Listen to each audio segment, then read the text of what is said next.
Hello everyone, hope you're doing well. Today we're back on the dev server for update La Royale, and it's time to have a look at the new aircraft, or airplanes I should say, that are coming in the next update. One of the things that is also coming is some new mechanics, specifically stuff like drag bombs that you can see here. But we'll cover those in a different video. They are pretty cool. Don't know about their use, but they do look nice, and that's obviously very important. The first vehicle, which is for the Americans, is the F-14B. Now, take the F-14A and remove all of its issues, and then you have the F-14B. It has better pretty much everything. It's got the General Electric F-110G 400s, which are much more efficient compared to the F-14A.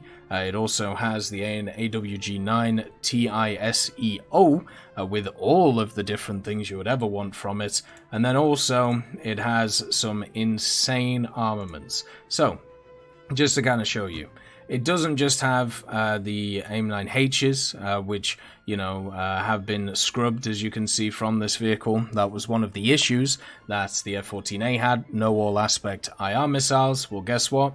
Now you get access to AIM-9Ls. So you do have the all-aspect stuff.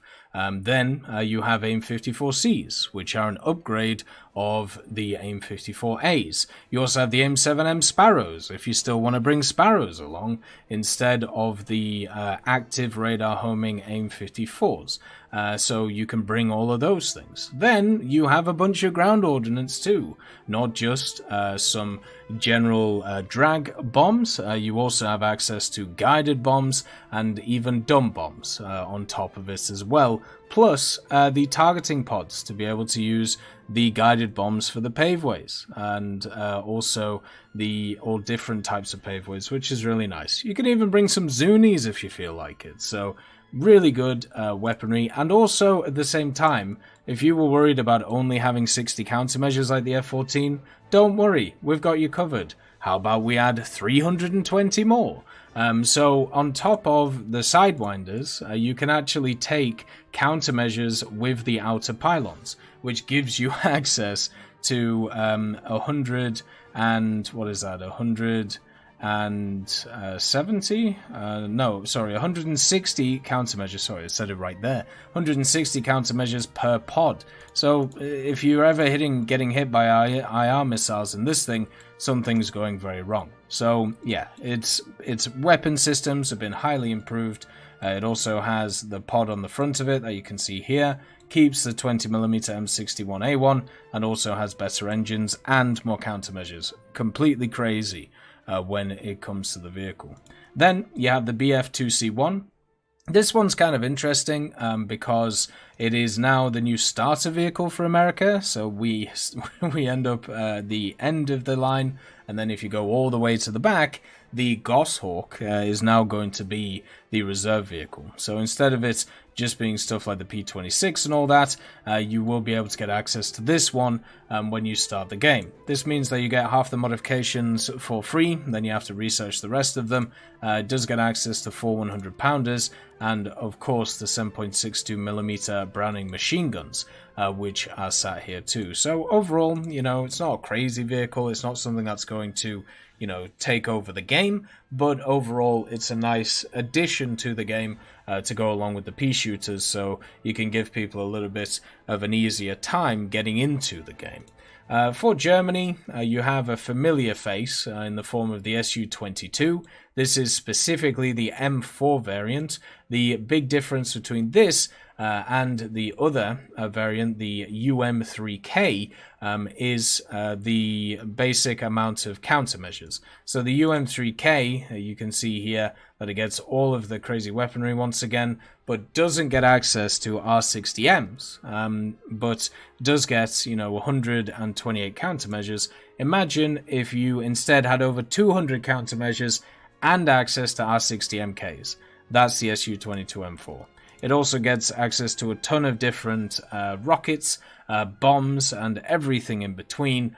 Pretty much all the Soviet weaponry that you would ever want on a vehicle, including the S3Ks and also the S8KOs, plus just the big dummy rockets, the S24Bs. So overall, just a ton of really nice stuff on this thing. If you want to go full air-to-air, you can do with 6 R60MKs, which are the all-aspect versions of the R60s. The R60Ms are the standard all-aspect versions. The MKs are exactly the same, but they're the export version of the R60M. So you're going to have a pretty decent time for it in this. You can actually see all the countermeasures along the fuselage, which is pretty cool. Really nice to see all of them, and of course the large ones as well. So yeah, this vehicle is looking pretty tasty. Will it be used that much? Probably not, but still it is nice to see. Then you got USSR. So for USSR, there's a bunch of different stuff going on. First of all, they've added the Su-25T. This is a dedicated anti-ground or anti-tank Su-25. It still has access to air-to-air stuff though. Still gets the R60Ms, the all-aspect R60s, but also it gets access to a bunch of different weaponry, which is more interesting on the machine. It also has the UMPO R195s on it. It has a ton of countermeasures, of course, just like the other ones. But the main difference between this and the previous one is the secondary armaments. So it gets the drag bombs, which is quite nice. Gets the dumb bombs, the napalm, the standard rockets that you used to. And then it gets stuff like the KH-25MLs, the KH-29Ls, and also the KH-29Ts, plus the 500K KAB bombs, the guided ones, which are pretty fun, but which are TV guided. And then you get access to the Mercury targeting pod. So you can use this to be able to guide in the missiles. One of the missiles that it also gets access to, which I'm sure a lot of people are looking forward to, is the EVGA, or the EVGA. This is only been seen on the K50 and K52 until this point, and this is a anti-everything missile. It's technically got a proximity fuse on it, so it can deal with aircraft. It also can deal with ground forces. It's an anti-just get out of my way kind of thing. And with the targeting pod, since you're able to, use it with the EVGA, then it can be really powerful together. You can also just use, I suppose you class it as SACLOs, so you can guide them in with your mouse, which can also be super useful as long as it's in the rim of the targeting pod. So that is the big upgrade of this. One of the things though is it's at 11.3, so it's a lot higher than the previous ones, and means that in air it's going to be super rough to use, but in ground it should have its usabilities, especially with those new missiles. Then you have the Su-39. This is kind of a surprise. But this is the premium version of the Su-25T pretty much. So if you didn't want to grind out the Su-25T, you can just buy the Su-39. It is also a vehicle which is at rank 7 for the USSR, so it's at 11.3 alongside the Su-25T and also the MiG-23ML, which came in more recently as well. I'm guessing not enough people are buying that thing. So this has access to a lot of similar stuff to the Su-25T, but a few more things. You have the Kopio 25 radar pod, you have the Mercury targeting pod we talked about before. It also has the R60Ms, all of the bombs, all of the rockets, all the missiles, and of course the EVGAs as well. One of the things that I failed to mention, which is very important on these machines as well, that you can see on the back, which probably contributes to their BR, is they also have an IRCM built into the rear of them. So you can see here and then also here. This means that it's going to be harder to be able to properly lock onto these vehicles with IR missiles. Obviously, this won't affect semi-active radar homing ones or active radar homing ones, but against IR stuff, so stuff like AIM-9Ls or just AIM-9s in general, or stuff like R60s or Magic missiles, the Magic 1s or 2s, this is going to disrupt the IR signature for the vehicle. So it will be harder to hit this thing. If you have ever dealt with the helicopters, a lot of helicopters have some form of IRCM, especially at the higher tiers. You can see here the HIRSS, and then of course the MORE system, which is always fun, which is similar to the IRCM. So yeah, definitely going to be harder to kill these things with IR, but should be able to be annihilated by everything else. So that, I'm sure, will be fine for a lot of people. There's nothing for Britain, unfortunately. For Japan, there's also nothing. For China, there is something which is very interesting, though. The J8F. So in the game right now, we've had the J7E, which is a very powerful vehicle and has been for a while. You got the JAB, which came in and, you know, it was okay, but wasn't anything that kind of blew anybody away. Now you have the J8F. This is the quintessential 12-0 vehicle for China. There's a lot of upgrades on this thing compared to the standard J8. You have, of course, the Type 1473 radar, which should be really nice. And also, the major thing is not just the engines, the WP-13B2s, but the armaments that this thing gets access to. It gets access to some very good air-to-air missiles, not just PL-5Bs, which if you've ever used them, you know the strength of them. You also have PL-8s. Now, PL-8s are, of course, the Israeli crazy missiles. The Israeli crazy missiles are not on anything else. I believe they're called the Python 3s, if I remember correctly. And they're not on any Israeli vehicle. They're just right now on the J8F, but I'm sure they'll be moved over to other ones in the future. But these are all-aspect crazy missiles. Mach 3.5, maximum overload 40 Gs, guidance time 20 seconds, and of course the lock in all aspect of 3 kilometers. You also have the PL-11s, which I believe are the same as the Aspides, so you do have a semi-active threat as well, meaning that you can use that along with the radar moving in. You also have some drag bombs and also just some standard 250s, dumb bombs, and also heat rockets, so you can bring those too. But this thing is very much designed for the anti-air fight. The pylons are a little bit weird, so you kind of have to bring a mixture of the missiles, such as the PL-8s and the PL-11s. On 2 of them, they kind of sit on the same ones. By the way, you can see here that the good old flame effects seem to be slightly different on the vehicles, which is nice. I've kind of noticed it with a few. It might also be some of my settings when it comes to the dev server, but you can see they're very much quite fat, which is quite good. So yeah, you have 3 sets of different missiles. These PL-8s are going to be super strong in general to be able to deal with stuff, and you can see how easy it is to lock on things. It does also have the thing where you can move around the targeter, very similar to the MiG-29. So yeah, that's that's something that exists for the vehicle too. There goes the MiG-15 and probably the other MiG-15 too. So yeah, very much look out for this vehicle.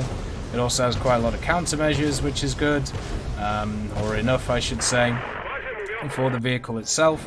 And hopefully going forward, this will give China a proper 12-0 vehicle to have a bit of fun with. For Italy, you have the Tornado ADV. This one is pretty much the same as the Tornado F3, which came in for the British. Has access to the good old like air-to-air combat stuff, which is what you're kind of looking for from the game, especially now realistic.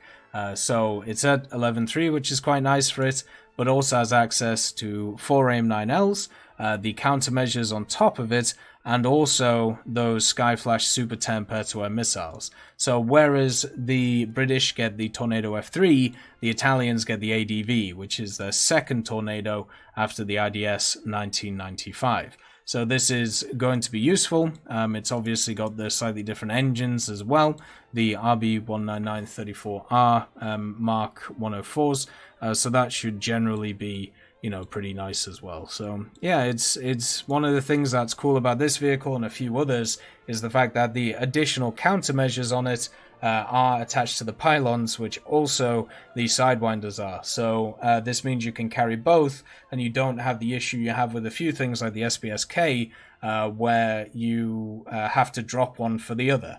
And I think that's very powerful for a machine like this. And of course, the Super Temp Sky Flashes are some of the best semi-actives in the game, and as long as the radar holds up, it'll be very good. We also have the Mauser 2, the 27mm, which should be nice pushing forward as well. For the French, you got the Mirage 2005F. Now this is a multi-role Mirage, meaning it gets access to pretty much anything you would want. It does come after the S5 though, so it doesn't come after the R1, just to let you know. And it does...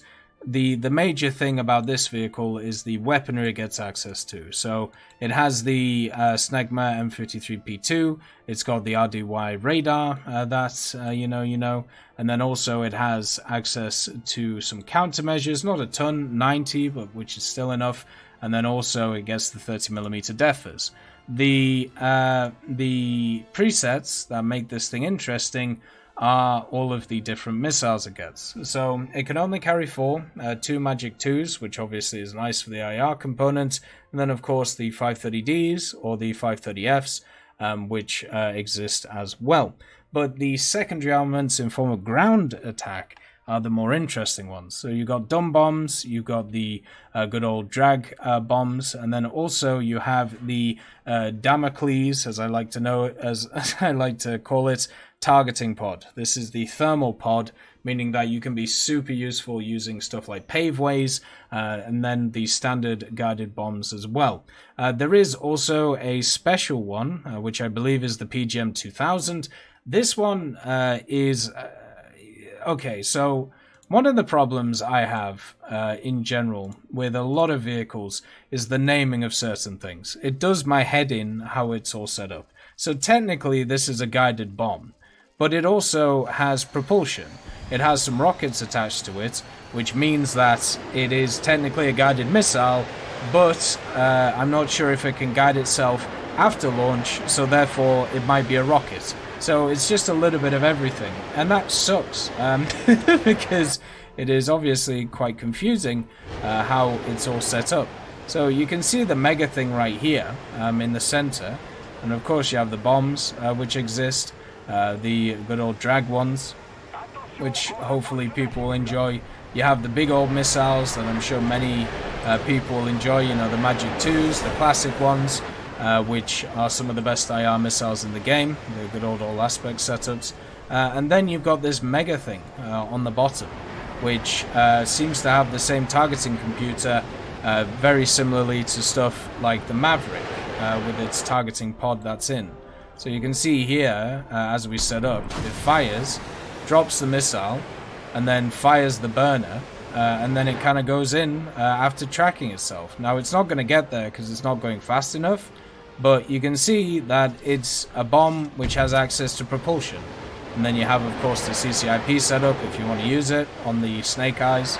And yeah, you can see these drop in too. I think they might be a little bit over though, or at least close to. But yeah, it's odd to me. Like, I don't really understand what to categorize this thing as. In the game it's called a bomb, but yeah, there goes the Snake Eyes, by the way. Pretty cool with the CCRP, isn't it? Like, pretty interesting addition to the game. But yeah, it's I don't really know how to categorize it. It obviously is like a guided bomb setup that exists, but yeah, the weird thing, at least for me, is how it's all set up. So once again, we can use it here just to kind of show you how it works. Not sure if we'll hit or not, so we'll just set on the Snake Eyes as well. But you can see it going in and then flying in. You can drop the Snake Eyes. Obviously we're going a bit too high speed here, but there goes the bomb, and then kaboom. So yeah, I don't know. it's a mega bomb with access to propulsion. So to me that's a missile, but according to the game and according to everybody else it's a bomb. So I don't know, it's confusing. Then you got the Lancaster. So this is a Marine Reconnaissance one or Marine Patrol one. This was used by France post-World War II.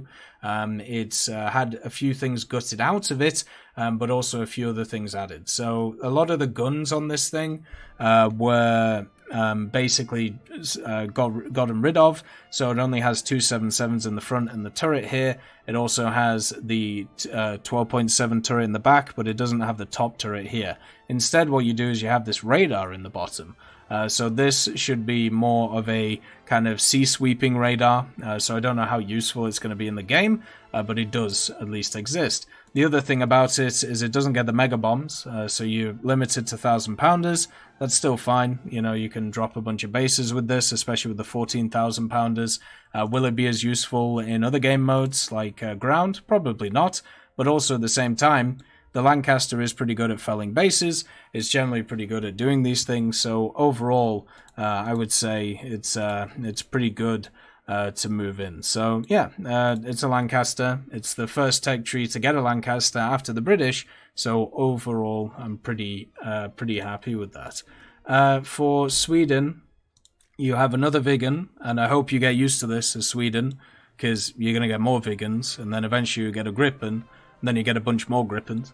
But this is the AGS-37. So this is an upgrade of the standard AJ-37.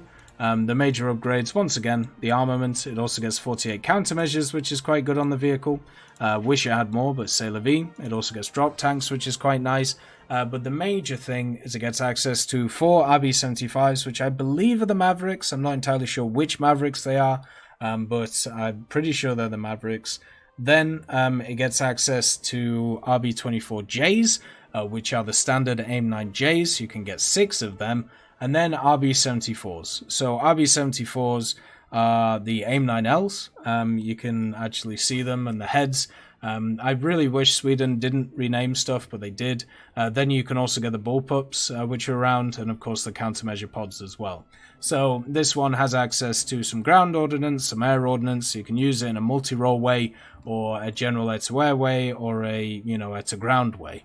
You can see the AIM-9Ls here when they're set up, and then of course the AIM-9Js, which are here. Also get some 30mm that you can bring along, and also a really cool cockpit, but it's no different compared to the other ones. That's all of the aircraft, or airplanes I should say, which are available for the next major update so far. There's a bunch of things in the files that we'll have a look at, but that is all the stuff available on the dev server. As always, I hope you have a wonderful day, and I'll see you next time. I'd just like to thank Millie Draper, Juan the Panda, Nick R. Kupila, Carrion Crow, Gus Irenicus, Pyman, Merciless Reaper, Orange Tail, Teddy, Daniel Stanton, Moxie B. Young, Peter Grayling, Jerry Provolt, Bareen, Alan Hacker, Sem Arslan, Uncle Bean, Derek R., and Lafouche for supporting the channel.